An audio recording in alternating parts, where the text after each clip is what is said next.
ঘরে বসেই যদি এত সহজে নান রুটি বানানো যায়, তাহলে কেন দোকান বা রেস্টুরেন্ট থেকে আপনি নান রুটি কিনে আনবেন? আজকে আপনাদের সাথে অনেক বেশি সফট একটি নান রুটি রেসিপি শেয়ার করবো। আশা করি আপনাদের অনেক অনেক ভালো লাগবে। ওয়েলকাম করছি নুসুস মম কিচেন অ্যান্ড ব্লগে। এই তো নান রুটি বানানোর জন্য অ্যাট ফার্স্ট আমি এখানে কুসুম গরম পানি নিয়ে নিয়েছি। তারপর এখানে একটু 1 টেবিল চামচের মতো ইস্ট দিয়ে দিলাম। ইস্টটা কোন ব্র্যান্ডে নিয়েছি সেটা আপনাদেরকে দেখিয়ে দিলাম। তারপর কিছুটা পরিমাণ লবণ, 2 টেবিল চামচের মতো চিনি দিয়ে দিচ্ছি, আর 2 টেবিল চামচের মতো উঁচু করে আমি গুঁড়া দুধ দিয়ে দিলাম। তারপর এই মিশ্রণটাকে একটু ভালো করে মিক্সড করে নিচ্ছি। মিক্সড করে নেওয়ার পর এটার মধ্যে আমি দিয়ে দেবো 2 কাপের মতো উঁচু করে আটা দিয়েছি। আপনারা চাইলে ময়দাটাও দিতে পারেন, আমার কাছে ময়দা ছিল না, যার কারণে আমি আটাটা এখানে ব্যবহার করেছি।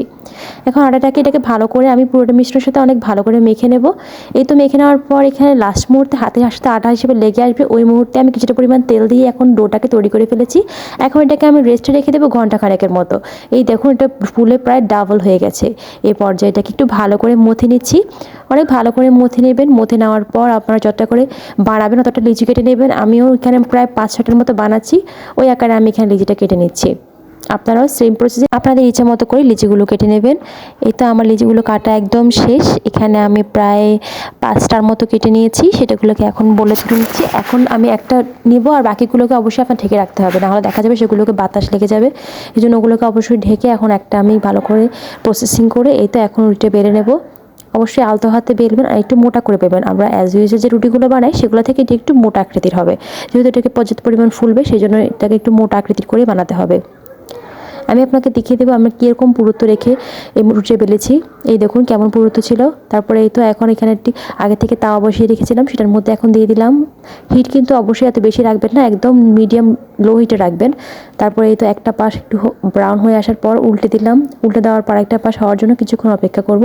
আজ কিন্তু খুবই লোয়ে থাকবে। আজ যদি বেশি দিয়ে দেন তাহলে দেখা যাবে রুটির উপরে কালার চলে আসবে, বাট রুটিটা ফুলবে না। সেক্ষেত্রে আঁচটা খুবই কম দিয়ে উপাশে উল্টে পাল্টে অল্প করে ভেজে করে নেব। এই দেখুন আস্তে আস্তে কিন্তু আমার রুটিটা পুরো ফুলতে শুরু করেছে। দেখুন কত সুন্দর করে ফুলে আসছে। দেখুন পুরোটা রুটি কত সুন্দর করে ফুলে এসেছে। আপনারা এরকম টাইম নিয়ে করবেন, তাহলে দেখবেন আপনাদের প্রত্যেকটা নান রুটি একদম সফট হবে আর এরকম আমার মতো করেই ফুলবে। আমি আপনাদেরকে আরও কয়েকটা ভেজে দেখাবো, যাতে করে আপনারা বুঝতে পারেন আমি কেমন করে এগুলোকে এত সুন্দর করে ফুলিয়েছি। আপনারা দেখুন, এই দেখুন প্রত্যেকটা রুটি কত সুন্দর ফুলছে। রুটিগুলো ফুলতে আসলে দেখতেও ভালো লাগে আর খেতেও অনেক বেশি ভালো লাগে। এই রুটি যদি না ফুলে তাহলে কিন্তু বানালে আর কোনো মজা পাওয়া যায় না। প্রত্যেকটা রুটি আমার অবশ্যই ফুলবে, আপনারা জাস্ট লক্ষ্য করুন। এই তো আরেকটা রুটিও দিয়ে দিলাম। এটাও উল্টে পাল্টে কিছুক্ষণ ভেজে নেওয়ার পর আস্তে আস্তে ফুলে আসছে। এই দেখুন পুরোটা রুটি নিচ থেকে ফুলে উঠেছে, দেখতে পাচ্ছেন আপনারা।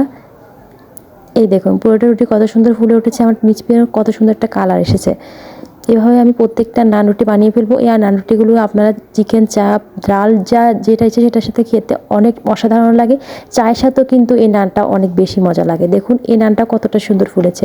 প্রায় প্রত্যেকটা নান আমার অসাধারণভাবে ফুলেছে, আপনি দেখতে পাচ্ছেন। আপনারা যদি আমার এরকম ট্রিক্সটা ফলো করেন, তাহলে আপনাদের প্রত্যেকটা নান হবে আমার এই নানগুলোর মতোই একদম অসাধারণ। আপনারা চাইলে কিছুটা বাটার আর ধনিয়া পাতা এই নানগুলোর উপর একটু ব্রাশ করে দিতে পারেন, তাহলেও স্বাদ আরও বৃদ্ধি পাবে। আমার কাছে ছিল না, যার কারণে আমি সেটা দিইনি। আমি প্রত্যেকটা নান রুটি কীভাবে বানিয়েছি আপনাদের সাথে শেয়ার করেছি। দেখুন আমার প্রত্যেকটা নান রুটি কত সুন্দর ফুলেছিল, দেখতে কতটা অসাধারণ হয়েছিল। দেখুন আপনারা যদি এরকম নান রুটি বাড়িতে বানান, তাহলে আর কখনোই রেস্টুরেন্ট থেকে কিনে খাবেন না, সেটা আমি কথা দিচ্ছি। অবশ্যই বাড়িতে ট্রাই করবেন। আর আমার রেসিপিটি ভালো লাগলে অবশ্যই আমার পেজটিকে ফলো দিয়ে আমার চ্যানেলটিকে সাবস্ক্রাইব করে পাশে থাকবেন আর নতুন নতুন রেসিপি পাওয়ার জন্য।